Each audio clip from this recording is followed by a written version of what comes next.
ದುಡಿತಾ ಇದ್ರು, ಚೆನ್ನಾಗೇ ದುಡಿತಾ ಇದ್ದು, ಆದರೆ ಏನು ತಗೊಳಕ್ಕೆ ಆಗ್ತಾ ಇರಲಿಲ್ಲ. ಮನೇಲಿ ನಾವು ಹೆಂಗಿದ್ವಿ ಹಂಗೆ ಸುಮಾರು ಒಂದು 5-6 ವರ್ಷ ನಾವು ಹೆಂಗಿದ್ವಿ ಹಂಗೆ ಇದ್ವಿ, ಸ್ವಲ್ಪನೂ ಇಂಪ್ರೂವ್ ಆಗಲಿಲ್ಲ. ಅಂದರೆ ದುಡಿಯೋರು ಚೆನ್ನಾಗೇ ದುಡಿಯೋರು, ಆದರೆ ಏನು ತಗೊಳಕ್ಕೆ ಆಗ್ತಿರಲ್ಲ. ಅದು ಹೆಂಗೆ ಖರ್ಚಾಗೋದು ದೊಡ್ಡ ಹಣ. ಆಸ್ಪತ್ರೆ ಖರ್ಚಾಗಲಿ, ರೋಗ ಬಿದ್ದು ಆಗೋ ಔಷಧಿಗೆ, ಅದಕ್ಕೆ ಒಟ್ಟು ಏನಾರ ಒಂದು ಸಮಸ್ಯೆ ಆಗೋದು, ದುಡ್ಡಂತೂ ನಿಲ್ತಾ ಇರಲಿಲ್ಲ.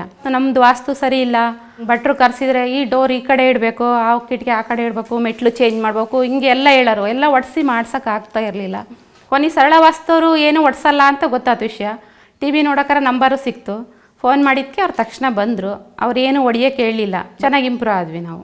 ಒಂದೊಂದೇ ಮೆಟ್ಲು ಮೇಲೆ ಇರ್ತೀವಿ ಅಂದರೆ ಎಲ್ಲ ತಗೊಂತದೀವಿ, ಒಡವೆನೇ ಆಗಲಿ, ಮನೆ ಸಾಮಾನ್ಯ ಆಗಲಿ, ಹಿಂಗೇನು ಜೋಡಿಸ್ಕೊಂತ ಇರಲಿಲ್ಲ. ಬಣ್ಣ ಸತಿ ಓಡಿಸಿರಲಿಲ್ಲ ಮನೆಗೆ. ಸರಳ ವಾಸ್ತು ಮಾಡಿಸಿದ ಮೇಲೆ ಅದೆಲ್ಲ ಸಾಧ್ಯ ಆಗಿತ್ತು ನಮಗೆ. ಈಗ ಹಣಕಾಸಿನ ತೊಂದರೆ ಇಲ್ಲ. ನಮಗೆ ಒಟ್ಟು ಸರಳ ವಾಸ್ತುವಿಂದ ಅನುಕೂಲ ಆಗಿದೆ ಅಂತ ನಮ್ಮ ಮನಸ್ಸಿಗೆ ಬಂದಿತ್ತೆ.